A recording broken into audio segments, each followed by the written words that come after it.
तुम्हारी फाइलों में गांव का मौसम गुलाबी है, मगर ये आंकड़े झूठे हैं, ये दावा किताबी है।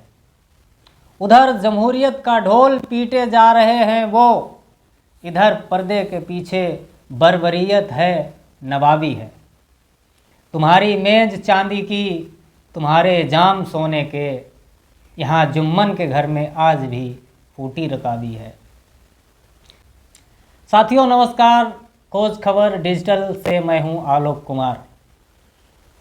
आज हम आपको उत्तर प्रदेश के जनपद एटा की उस तस्वीर से रूबरू करा रहे हैं जो सरकारी फाइलों में चमकते स्वच्छ भारत और सबका साथ सबका विकास के नारों को सरेआम मुंह चिढ़ा रहा है। यह है अलीगंज तहसील का गांव पुराहार।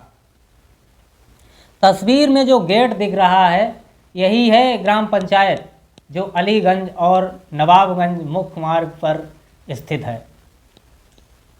और इसी ग्राम पंचायत का मुख्य मार्ग जो दर्जनों गांवों को आपस में जोड़ता है, आज गंदे पानी के सैलाब में डूबा हुआ है। क्या ऐसी गाड़ियों में घूमने वाले बड़े बड़े हुक्मरानों और जनता के वोट से चुने गए प्रतिनिधियों को इस जलभराव की जानकारी नहीं है, या फिर जानबूझकर इस गांव को इसकी नीयत पर छोड़कर लापरवाही की जा रही है? ये केवल सड़क की खराबी नहीं, बल्कि प्रशासन की संवेदनहीनता का जीता जागता प्रमाण है। और वीडियो में जो दिख रहा है ये कोई तालाब नहीं है, बल्कि यही वह मुख्य मार्ग है। यह वह धुरी है जो आसपास के दर्जनों गांवों को जोड़ती है। लेकिन आज यहाँ का आलम यह है कि राहगीर तो छोड़िए, खुद इस गांव के निवासी इस घुटने भर गंदे और सड़ांध मारते पानी से गुजरने को मजबूर है। सबसे ज़्यादा भयानक मंजर तो सुबह का होता है, जब देश के भविष्य हमारे नन्हे मुन्ने नौनिहाल कंधों पर बस्ता टांगे स्कूल के लिए निकलते हैं।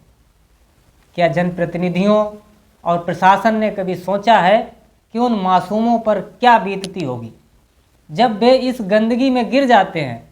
उनकी वर्दी खराब हो जाती है, उनकी किताबें भीग जाती हैं और अंततः वे स्कूल जाने के बजाय घर वापस लौट आते हैं। क्या यही है हमारे बच्चों के लिए सुरक्षित भविष्य?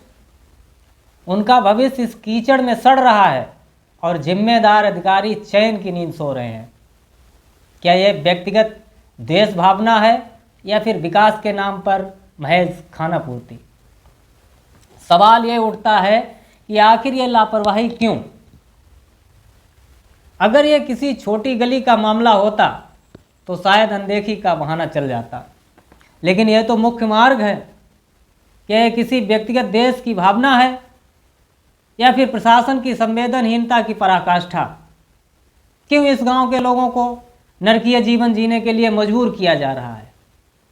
सरकारें कहती हैं सबका साथ सबका विकास, तो क्या पुराहार के लोग उस विकास की परिभाषा में नहीं आते? क्या इनको सिर्फ चुनाव के समय ही झूठे वादों की तसल्ली दी जाती है? क्या मताधिकार के लिए ही सिर्फ इनको प्रयोग किया जाता है? यह स्थिति उन दिखावटी दावों के लिए एक आईना है। शासन और प्रशासन से हमारा सीधा सवाल है, क्या इस भेदभाव को समाप्त कर इस समस्या का स्थायी निस्तारण होगा? याद रखिए, जब तक गांव की सड़कें गंदे पानी में डूबी रहेंगी तब तक देश के विकास का दावा केवल एक कोरा कागज ही रहेगा। जागिए जनप्रतिनिधियों और हुक्मरानों, इससे पहले कि किसी बच्चे का भविष्य इस गंदगी की भेंट चढ़ जाए, इस समस्या को अमली जामा पहनाइए। बने रहिए खोज खबर डिजिटल के साथ। नमस्कार।